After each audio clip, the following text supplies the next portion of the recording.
Pangeran Diponegoro lahir di Yogyakarta pada hari Jumat tanggal 11 November 1785. Ia merupakan putra asuhan Hamengkubuwono III dari selipnya yang bernama Raden Ayu Mengkorohati. Saat kecil ia bernama Bendara Raden Mas Antarwiryo. Namun saat dewasa ia berganti nama menjadi Bendara Pangeran Harya Diponegoro. Pergantian nama ini merupakan tradisi keraton karena Pangeran Diponegoro adalah putra sulung raja.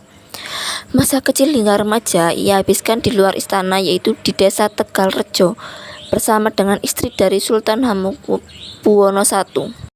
Sosok Pangeran Diponegoro yang religius dan rendah hati kepada rakyatnya. Ia mendapatkan pendidikan yang amat baik di sana.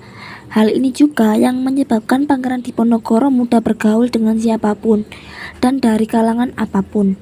Karena Pangeran Diponegoro sering tinggal di luar istana, ia cukup sering mengetahui berbagai penderitaan rakyat yang disebabkan oleh kerjasama kebijakan pajak keraton dengan Belanda.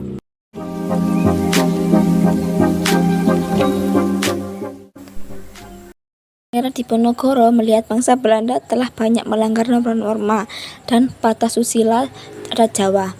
Perpecahan di keluarga Mataram menyebabkan lemahnya kekuasaan Hamengkubuwono III yang semakin menua dan juga menyebabkan pengaruh modernisasi Belanda yang semakin kuat mempengaruhi keraton. Contohnya, pengaruhnya seperti Dendels menginginkan persamaan derajat dengan sultan pada saat upacara kunjungan resmi yang diadakan di keraton. Ia menginginkan bangsa Belanda duduk sejajar dengan raja dan sajian sirih dihapuskan. Keadaan yang demikian itu akhirnya menimbulkan rasa kekecewaan dan ketidaksamaan di antaranya beberapa golongan bangsawan, termasuk Pangeran Diponegoro. Selain itu, petinggi Belanda di Jawa bernama Swissert memutuskan untuk memperbaiki jalan termasuk dalam wilayah kekuasaan Diponegoro dengan memasang patok-patok di atasnya. Hal ini membuat Pangeran Diponegoro semakin geram karena pembangunan jalan tersebut palang pelintang di area pemakaman keluarga besar kerajaan Mataram yang disakralkan oleh setiap rakyat Jawa termasuk Pangeran Diponegoro. Tindakan Pangeran Diponegoro yang menantang Belanda secara frontal mendapatkan dukungan dan simpati dari rakyat atas nasihat dari Pangeran Mangkubumi. Pangeran Diponegoro pergi dari Tegalrejo dan membuat basis perlawanan di sebuah goa yang diberi nama Goa Salarong.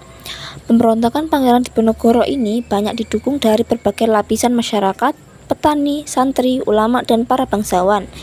Kerajaan yang pro terhadap Pangeran Diponegoro. Perjuangan Pangeran Diponegoro juga didukung oleh ulama besar seperti Kiai Mojo. Ia adalah sepupu dari Pangeran Diponegoro. Kemudian terdapat Raden Tumengkubuwono Prawirodikdoyo yang merupakan bupati dari Ketatan. Terdapat Sunan Pakubuwono VI. Pengaruh dukungan dari Kiai Mojo sangatlah kuat karena ia memiliki banyak pengikut dari berbagai lapisan masyarakat. Oleh karena itu, kekuatan Pangeran Diponegoro terus mendapat dukungan khususnya dari tokoh-tokoh agama dan cukup dekat dengan Kiai Mojo.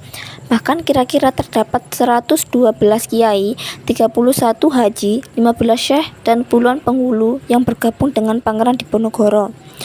Kemudian terdapat 15 dari 29 pangeran keraton bergabung dengan Pangeran Diponegoro, seperti Pangeran Mangkubumi dan Pangeran Ngabehijaya Kusuma.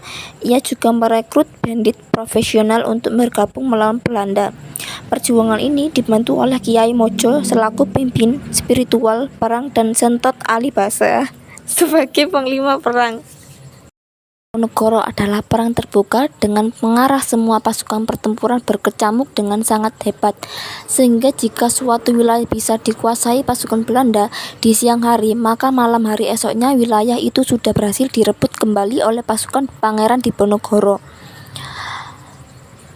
Dan berlaku pula sebaliknya. Pangeran Diponegoro menyerbu pusat-pusat kekuatan Belanda ketika musim penghujan tiba. Sementara Belanda pada musim yang sama akan menguasakan untuk melakukan penggenjatan senjata. Hal ini disebabkan karena pada musim penghujan oleh pasukan Belanda sering terserang wabah penyakit. Masing-masing pihak juga menggunakan mata-mata, kurir, dan penjelajah untuk melihat kelemahan dan peluang untuk menyerbu musuh. Jalur-jalur logistik dan pabrik mesiu dibangun di hutan-hutan Yogyakarta.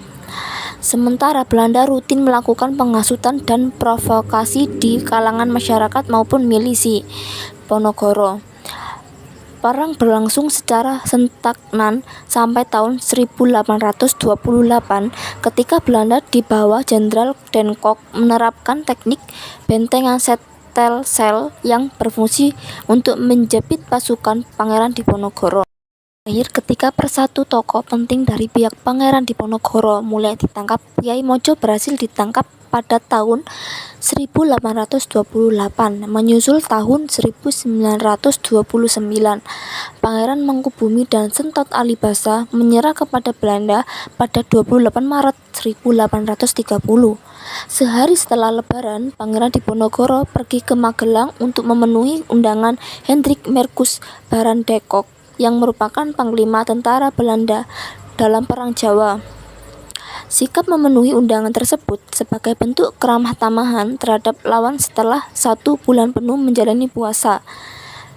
Sebagai tradisi Jawa, pertemuan tersebut dianggap sebagai proses tawar-menawar untuk mengakhiri Perang Jawa dan keinginan adanya kesultanan di selatan Jawa.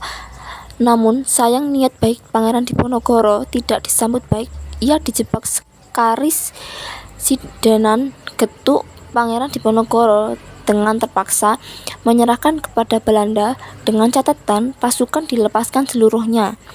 Ia pun ditangkap dan kemudian diasingkan ke Manado yang kemudian dipindahkan ke Makassar.